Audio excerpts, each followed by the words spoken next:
Hi, Pamela. So Hi, good to Jilma. see you. How are you? Good to see you today, too. I am so happy that you're able to be with us today and to share with so many people the life of a prepper.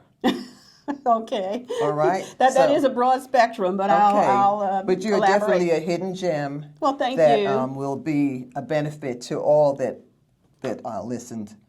Well, I hope to be. I'm programs. very passionate about it. In light of the recent problem in our western part of our state, and then in California, I think the words that you will share with them, with the audience, will be very beneficial to them. I think so. All right, thank you. Go ahead. Well, thank you. Thank you, everyone. My name is Pam Kelly with WePrepareUs, which is a mutual resilience group. And what we do is provide a standard of resources that provide foundational preparedness to families and individuals for fortifying your financial, strategic, tactical, and holistic preparedness amidst daily life challenges and survivable at-risk events.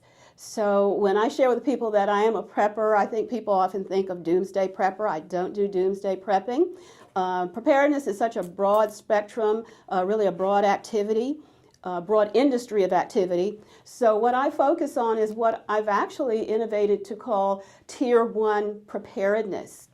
And it consists of emphasis on household and just preparedness items and products and services that can make us more resilient, again, amidst daily life challenges and survivable at-risk events.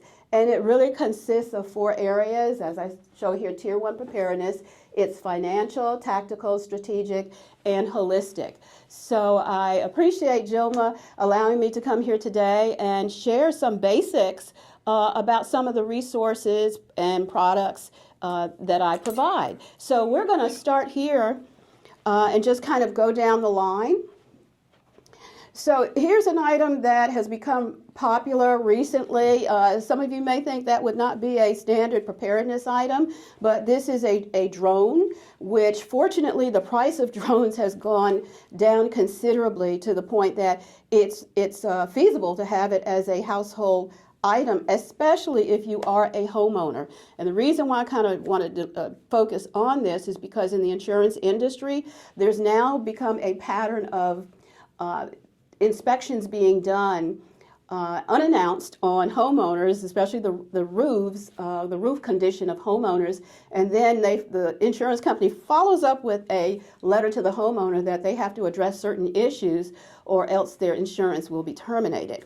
Well, I'm recommending in terms of preparedness that people be preemptive, kind of be the offense, so that they can know what's going on with the conditions of their roof, the perimeter of their homes, before the insurance company can get to do it. This has become so prevalent in the news, really nationwide. So I really emphasize that if you're a homeowner, invest in a drone as part of your preparedness toolbox.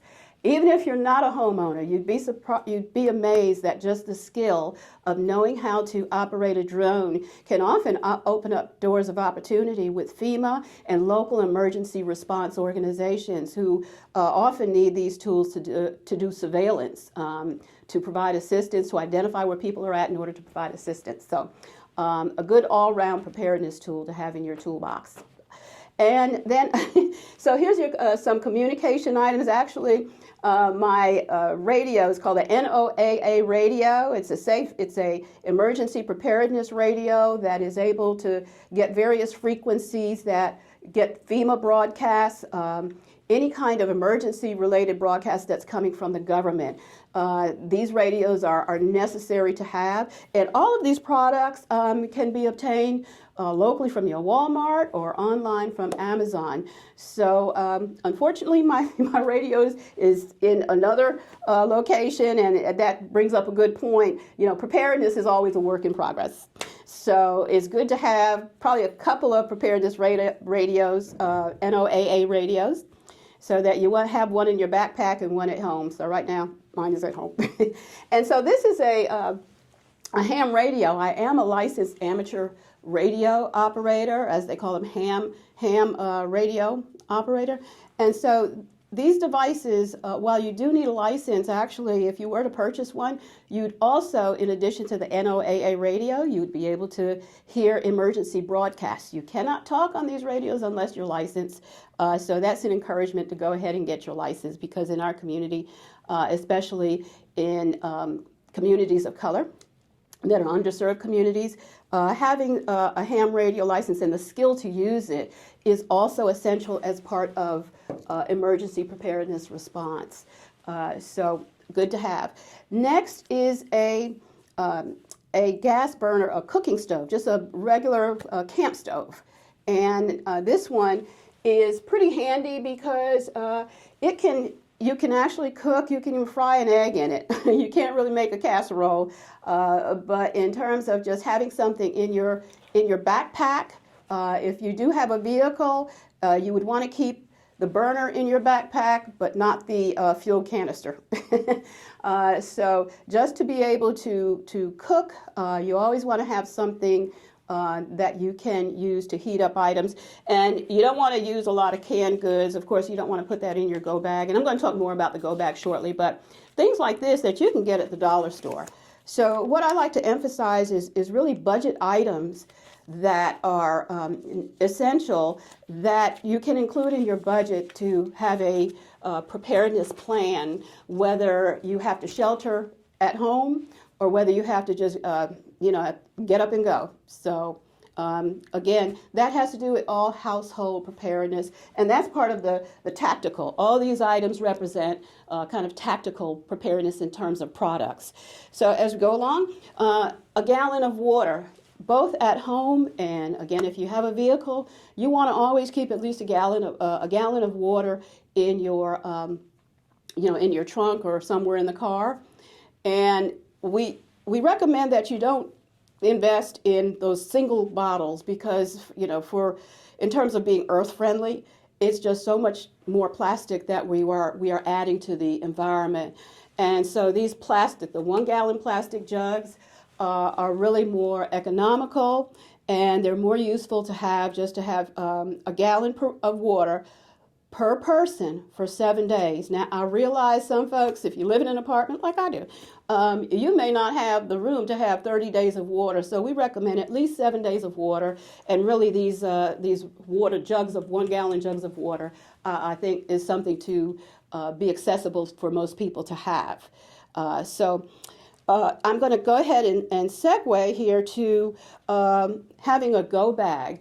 And this month, in the month of February, I will be focusing on the necessity of having a go bag. And I actually want to let everyone know that I have a Saturday Zoom event that is available to the public. And you can just go to my website, WePrepareUs. And each week I focus on a specific topic that is under financial or tactical, strategic, or holistic. So again, I kind of go first, second, third, fourth Saturday. And so I welcome everyone to come in and learn a specific, tactic or a specific activity that will help enhance and fortify your preparedness for yourself and your family. So about the go bags, I think with current events, a lot of us can agree that it is helpful, it's very useful to kind of be on standby, to have a standby mindset. And that mindset I call strategic preparedness, because it has to do with just being receptive and open to the importance of preparedness and planning for that. So these are two types of go bags, and I want to point out that something has changed. At one time in the past, a couple of years ago, this height, because you may notice that there's a different height. There's this go bag, and this is actually my daily go bag, and this is one that's a little more sturdy, that has a lot more stuff, if in fact you may have to evacuate.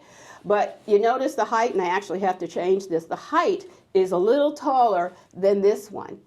In the past, airlines allowed go bags or go bag backpacks that were over 17 inches. That has changed. So in your consideration to have a go bag backpack as a standard, be sure that your go bag is 17 inches or under. Or else you may be charged a surcharge of maybe $100 on an airline if for some reason you had to evacuate, which ideally I would think that they would waive that, but you never know. Or if you have to go on your, if it's not a civil safety situation and you have to travel on the plane, make sure your go bag is double duty backpack, and that it's in compliance with the height. So I wanted to mention that because it has changed. This one is too tall. I'd have to end up paying a surcharge, and this one is just right. So within your go bag, these are some things that again, should be standard. Okay, and last but not least, I want to mention a necessity for home and your backpack, which is a portable hard drive. And this actually covers all, financial, tactical, strategic, holistic, because your life needs to be backed up on an item like this. And while I don't have one here, or also a portable solar charger. So these are essential electronics that you need to have with you again in your household or in your go bag. And all of this represents kind of an investment that I encourage families now. Have a family preparedness meeting. It doesn't have to be every month, but maybe definitely every quarter, every 2 months, to really reassess that everyone is in a position to be prepared as best as they can, but especially based on current events. Again, Western North Carolina, a lot of folks were startled, really just bewildered to find this water just overrunning their homes and property, and they did not have much time to evacuate. Same thing in California with the fires. It was reported that by the time some folks got the call, the cinders were actually starting to affect their property. So many folks just had to pick up and go with just the clothes on their back and their phones. You don't want to be in that position. So we now have to strategically consider that at least having backpack A or backpack B, but have both of them. So again, these are some things that should be standard in every go bag, whether it's your daily go bag or kind of your emergency go bag. A weather poncho. You never know when it might rain. It might rain spur of the moment. And these are emergency blankets. It's the most interesting. These are Mylar emergency blankets, and they reflect heat back to the body. So again, that's a standard to have. Of course, you want to have a certain amount of cash, not a whole lot, but if you do have it, it should be dollars, maybe a 5, definitely no 20s. So you want to have small denominations. A compass in events where perhaps the towers are down and there's no internet. How are you going to rely? You can't really rely on GPS. So these are just kind of some basics. The whistle. And, you really have to consider having some personal safety items. This is pepper spray, and heaven forbid you may not have to use these, but it's just kind of the nature of the times.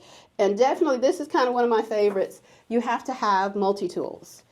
So this is one that, and I didn't bring in the multi-tool. It's not a multi-tool, but it's a glass, the glass cutter, the glass hammer, that's what it's called, that if you have to break the glass, it's something that does it without shards, creating shards that would injure you. But these are multi-tools, definitely standard items to carry. So just to kind of wrap up, there's just a wide variety of items that should be part of a family preparedness toolkit, whether it's for the home or whether if you have to be ready to go at the drop of a dime. And that will actually, in doing these things, it will actually help you sleep better at night, less anxiety because you've planned, you've prepared. And as a person of faith, I often feel that once you've done all that you can do, you actually will sleep better at night, preparing for the future and wake up in the morning believing in the future. So it is something that needs to be, set aside an investment. So with that in mind, because this is something that I had learned from my personal experience many years ago when I first became a prepper, I wasn't one always. It was really a result of experiences that made me realize that unpreparedness costs. and preparedness pays. So I really had to change some of my lifestyle habits, especially with regard to saving in order to be prepared. And out of that experience, I created a tool that's called 5-10-10-75. It started out as an Excel spreadsheet, and I've been able to develop it into a Android app and an iPhone app, which is available on both Google Play and App Store. Okay, I'm just going to take a moment to show you how the 5-10-10-75 app, which I also call the Bucket Boss app because it literally buckets your dollar, whatever amount that you put into the add income field. So let's go ahead and get started. I'm going to reset the amount. So we are starting from 0. Yes, reset. And you see how it sets everything back to 0. So as an example, I'm just going to put in an income of $1,000, and we'll call that pay.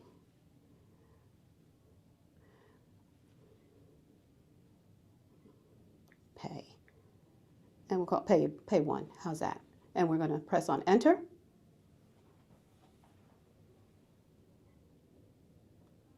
Okay, does everyone see how the entered income was split automatically?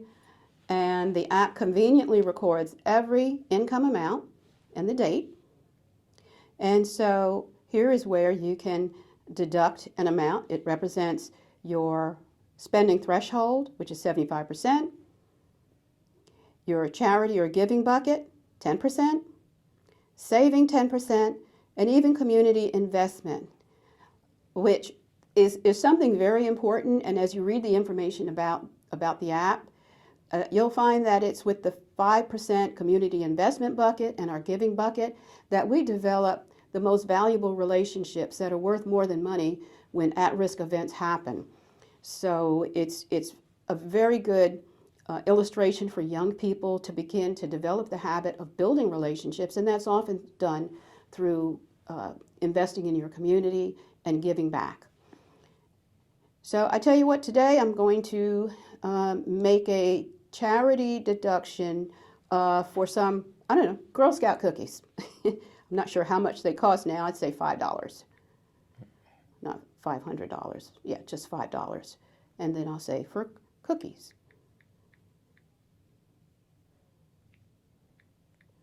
And then you press the cash out button.